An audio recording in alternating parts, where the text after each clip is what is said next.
Hello guys, so sana namang unboxing ang ating gagawin ngayon. So kita nyo naman, napakalaki. And ang order ko na naman sa Lazada. So spin bike naman ngayon guys. So indoor home exercise ito. Kailangan natin yan kasi ngayong panahon na to is COVID. So kailangan natin mag-exercise sa loob lang ng bahay. Mas safe pa, di ba? So i-unbox natin yan at iti-testing ngayon natin.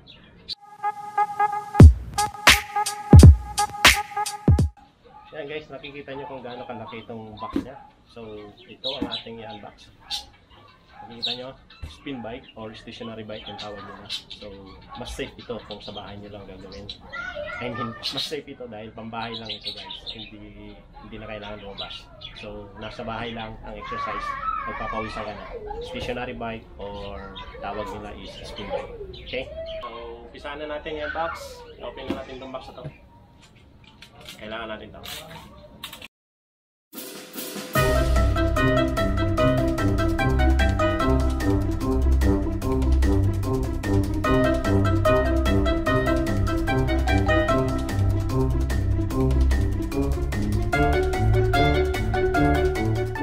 And guys, so fresh from package. Unbox na natin.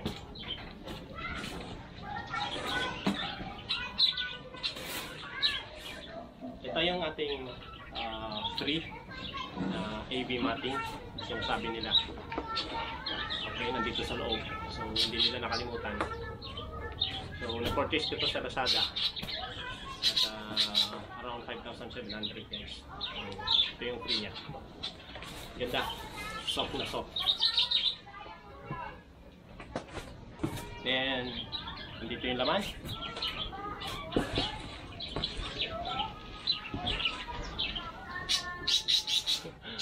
Bigat. Ay guys, so kailangan ko siyang ipahiga kasi hirap hugutin. Kailangan ko siyang baliktarin. Okay.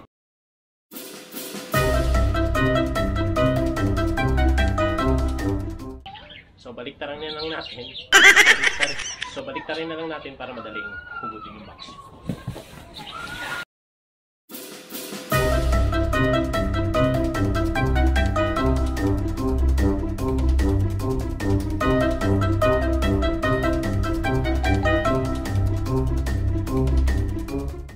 Yan. So ito siya. Color yellow. Instruction manual. So nakapak pa talaga ng maayos. Ayos.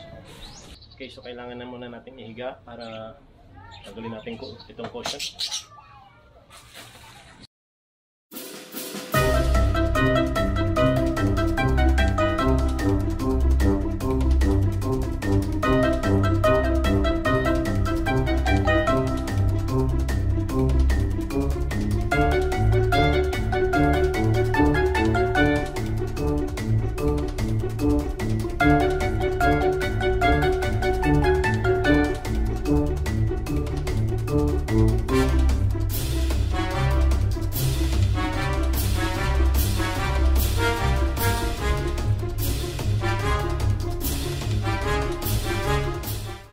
Ito yung sa base niya, sa paa.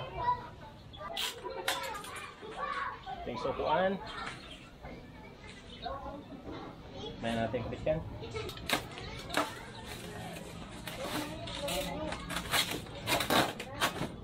So overall, sa pagka-packaging niya is safe na shape siya kasi balot na balot talaga.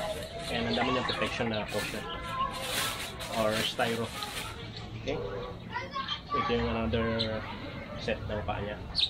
So kagandahan niya guys is maganda tong paa niya. Soft. Rubberish siya. So hindi talaga siya bumulo. Yan. So para siyang yung suction. Suction na pagka binabasa. Parang ganun siya. Okay. Then ito yung importante, yung tools. So mamaya na yan.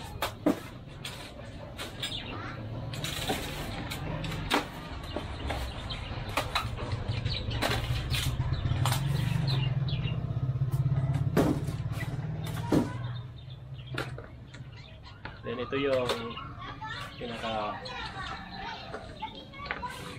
monitor natin. Digital display niya at may kasama ng battery.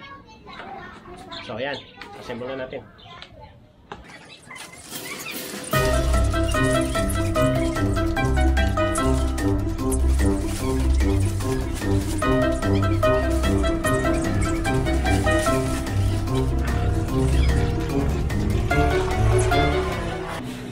Guys, yung manubela nasa ilalim, tanggalin muna natin.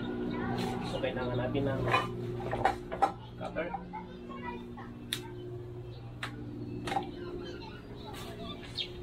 Ito siya guys. Okay.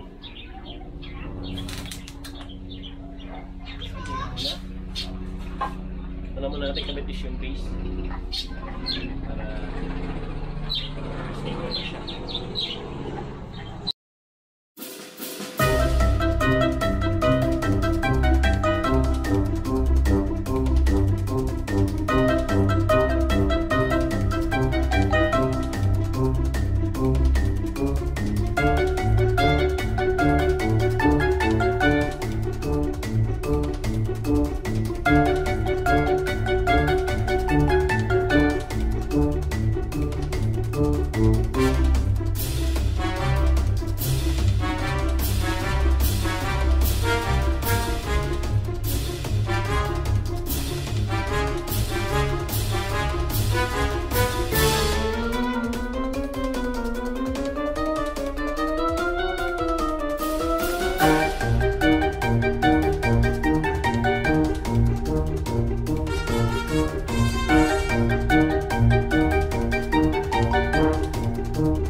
guys, ito para sa sensor.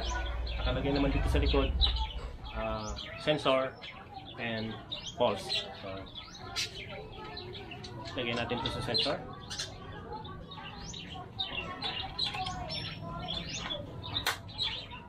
Isa sa pulse guys. Then lagyan lang natin sa ibabaw.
So natapos na natin i-assemble. So ano masasabi ko? Spacious quality, approved and recommended siya.